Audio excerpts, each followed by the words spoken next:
Hey guys, welcome back to BSP Jams. I'm Jonathan Jenkins, and today we'll be talking about bench press with one hand.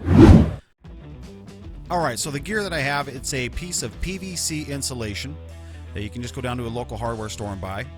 Just cut it to length, has a slice in it already, so if it doesn't, just take a knife and cut it. And then I put Gorilla Tape around it to kind of help protect it, and then just 2 clamps. There's the other one.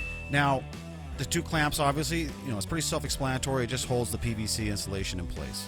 Okay, that allows me to use my prosthetic so it isn't metal on metal sliding all over the place.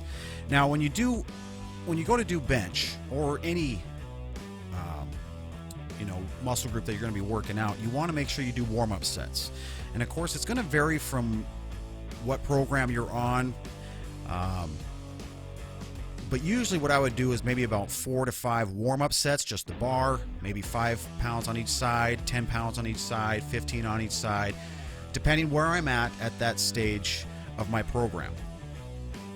Because when people say, well, how much can you bench or how much can you deadlift or this and that, it's irrelevant. It just depends on where I'm at in my training program.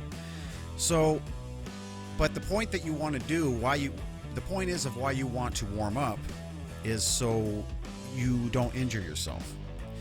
And also it's going to get the blood in there, it's going to get the muscles working, it's going to allow you to lift a lot more when it comes to your actual heavy working sets. So when you go to a gym, leave the ego outside.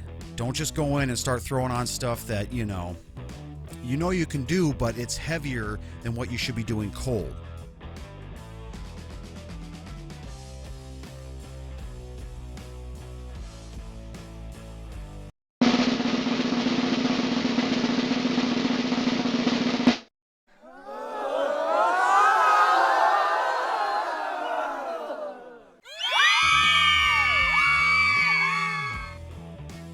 Okay, actual working sets. Again, it does vary, but rule of thumb, usually around 3 sets of 3 reps, or 3 sets of 5 reps, or 5 sets of 3 reps. My point is they're always going to be lower reps when it comes to powerlifting. This isn't bodybuilding. Obviously, if you're bodybuilding, you're going to want to have your larger muscle groups at 10 to 12 reps. I mean, there's so many different variations. It all depends on what you're doing. If you're going into contest, if you're just doing it to try and look good, but the rule of thumb is larger muscle groups, usually when it comes to powerlifting, you want to have your reps lower. That's why usually when I would go into a gym, if I was doing bench press, it was mostly the warm-up sets that I was just getting ready for, and then I would just do my few sets of actual working reps, and then I'd be done.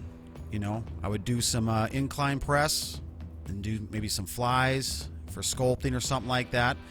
But as you can see here, I'm doing the incline press, and I can't really bench that much. I can't even deadlift that much.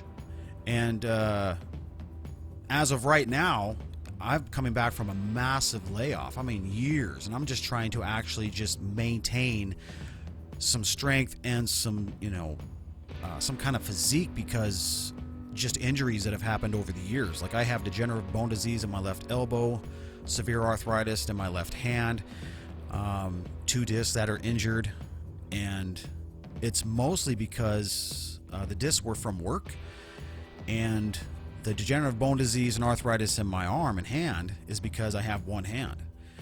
So think about that. I've had my hand missing for 30-something years, since I was 7 years old. And I remember I went into a specialist to see what was going on with my elbow, because I had severe pain in there, and they did an x-ray and said, we've only seen elbows like this in guys in their 70s. And that was years ago. So by the time I'm 70, I'll have an arm that's 140 years old. So yeah, that's something to look forward to. All right, guys. Well, thanks for watching. Make sure you leave a like, subscribe if you're new, and I'll see you guys next time.